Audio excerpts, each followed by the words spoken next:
This video is brought to you by John Robson Guitar Tuition. If you enjoy the content, please consider supporting the channel by enrolling on a course, purchasing some guitar lessons or a t-shirt, or you can join my Patreon. Now, on with the show.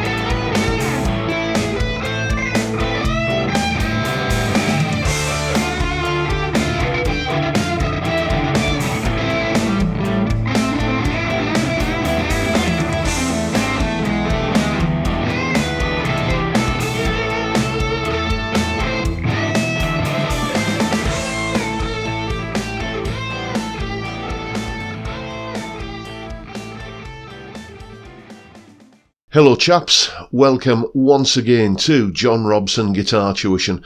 As always, I do hope you're well. Now, that solo that you've just heard me play there was basically me having a bit of a jam over an A minor backing track, and possibly, as you were listening to it, you may have thought, oh, I wonder what he's doing there, that sounds a bit exotic, or I wonder what mode he's using here, and you may think that I was using all kinds of complex theory-based stuff that I'm going to set forth and explain to you today.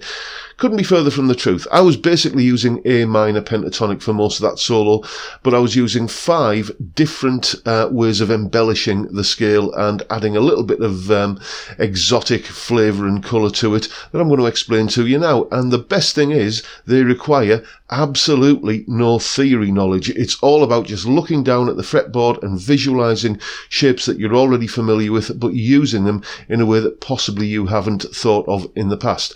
So, without further ado, let's have a look at what was going on in the solo. Adding the ninth. Okay, we're going to be looking at all of the examples we're dealing with today in the context of this pattern of A minor pentatonic, which is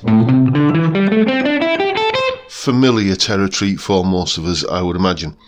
So what is adding the ninth? Well, it's basically just, if we get rid of the jargon, you're adding the note which is 2 frets above your root note. So if you know your root note is there, you can add your ninth there. Same thing there. It's a little bit different on this string here because, you know, we know it's a 5-note scale, pentatonic, 1, 2, 3, 4, 5 notes. There's your root note again. So you could go to the ninth there, 2 frets above your root, but it's just easier to find it here on this string. And, you know, you can apply this throughout all of the different pentatonic positions. As I say, we're just using this position here as an illustration. So what effect does this have? Well, you know, if I just take a typical sort of pentatonic lick, like that, nothing at all unusual about that. I'm going to do something similar now, but add the ninth in here.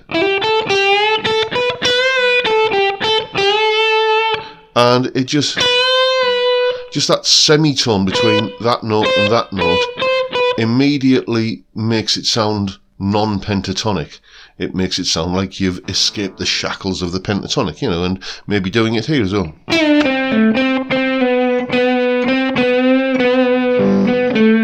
I do like to do that, to kind of take the ninth and bend it up to the C note, the flat third that's already in the scale. So a very effective technique. Just find your root note in whatever pentatonic pattern you're in and add the note 2 frets above it. You're adding the ninth. Really effective little trick. What's next? Using grace notes. Okay, grace notes. These are basically just ways of including wrong notes. What I like to do here is think in terms of not so much a pentatonic scale, but a chord. So we're largely based around an A minor chord here. So here is an A minor chord shape, and all you need to do is take all of the notes in that chord shape and come into them from one semitone below. So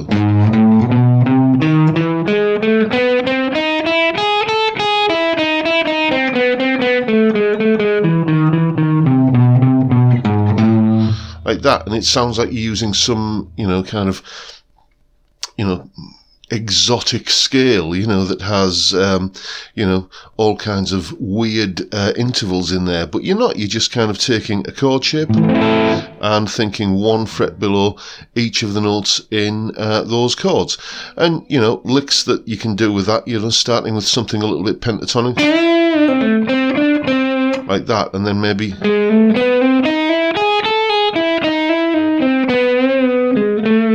like that.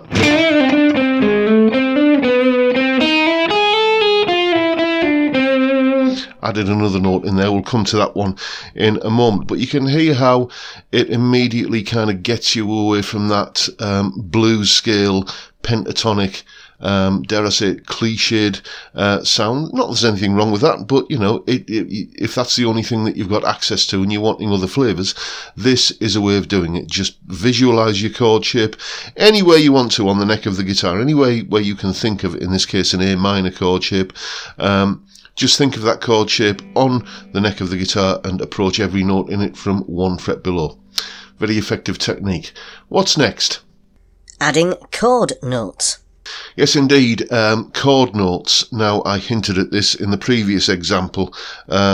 Basically, there is a D minor chord in the chord sequence in this backing track that I've been using for the solo.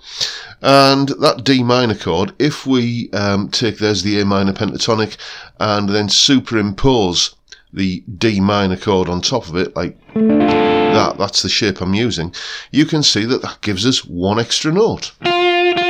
There. Now, that's a really good note to hang on to over the D minor chord, but you can add it in as just a bit of garnish, a colour tone, as we call it, elsewhere, So, if you've got the D minor chord going on,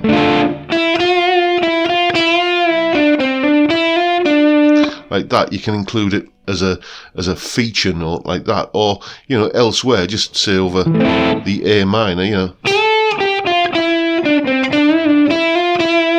like that. And again, it's another one of these instances where you're getting a semitone interval that immediately, because the pentatonic scale contains no semitone intervals, it immediately makes it sound less pentatonic. So, once again, just if you can find that anywhere else on the neck, again, just think of where you would superimpose that D minor chord shape over the top of whatever pattern of A minor pentatonic you're using, and you will discover a new note to add in. And obviously, apply this principle to, other chord sequences and other chords in those sequences superimposed over the core pentatonic that you're using. Okay, what's next? Use a different pentatonic.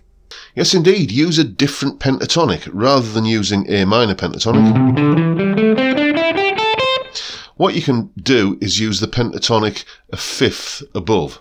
And again, let's get rid of the jargon. Basically, you just need to move up 7 frets, okay? So instead of starting at the 5th fret, start at the 12th fret.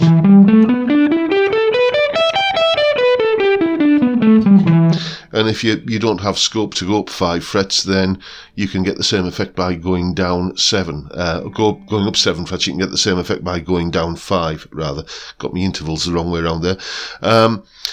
So, yeah, what does this sound like then? Well, again, if you just think in terms of an A minor tonality,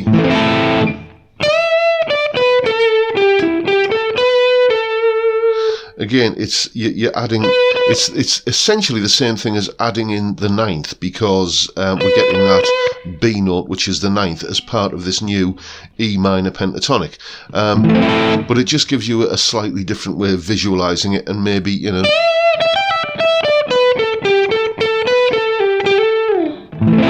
can hear that works perfectly well against an A minor tonality. And as I say, it just gives you a slightly different flavour. It's another way of adding in the 9th, but it does it in a slightly different way. So, just use the pentatonic scale, 7 frets above or 5 below the one that you would normally associate with the chord sequence you're playing over. Next. Use the 5 chord.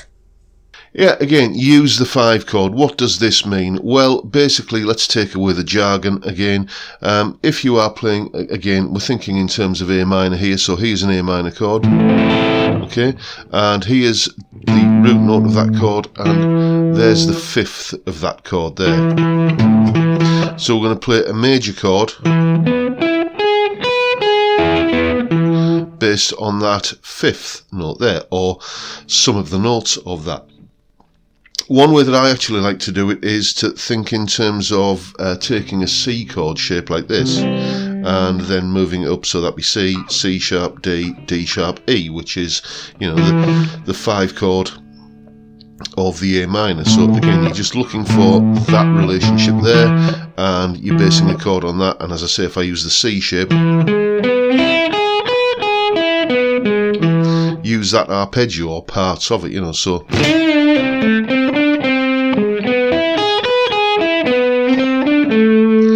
like that, and just over the top of the A minor chord, set up the kind of tonality like this.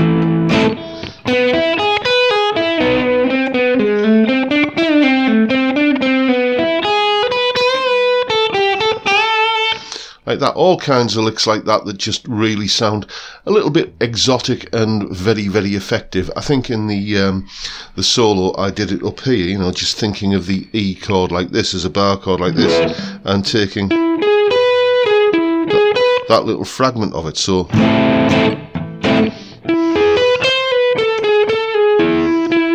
some kind of lick like that, you know, so you can see based around that E major chord like that.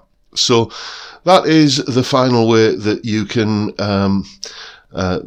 add a little bit more variety and interest into an otherwise pentatonic solo without really having to think too much about, or at all, about, you know, theory or, you know, modality or anything like that. It's a way of just enhancing your solos that is essentially free of, you know, textbooks and jargon and theory, so have some fun with it. And there is, of course, a full tab for that solo in both Guitar Pro and PDF formats, along with the jam track I was playing over, and the clip of me playing the solo, and that explanation clip that you've just seen there. All of that is up on my Patreon page. There's the address, and the link is in the description. It's only $3 a month, and you get all of these additional resources that go with these YouTube lessons. Thank you so much to everybody who's supporting me in that, or any of the other ways, which are all linked, as I say, down in the description. It is truly, truly appreciated, and thank you in advance if you're thinking about doing it. And that is pretty much all I've got for you today, folks. Don't forget the live stream tomorrow, 5 PM Friday UK time, where we sit around and have a beer and a chat for an hour or so. Great way to kick off the weekend. I'd love to see you there if you can make it. But for now, I'll bid you all a good day and say thank you so much for watching. Thank you for your time. Look after yourselves, folks. Stay well, stay safe, and above all, stay sane. Bye for now.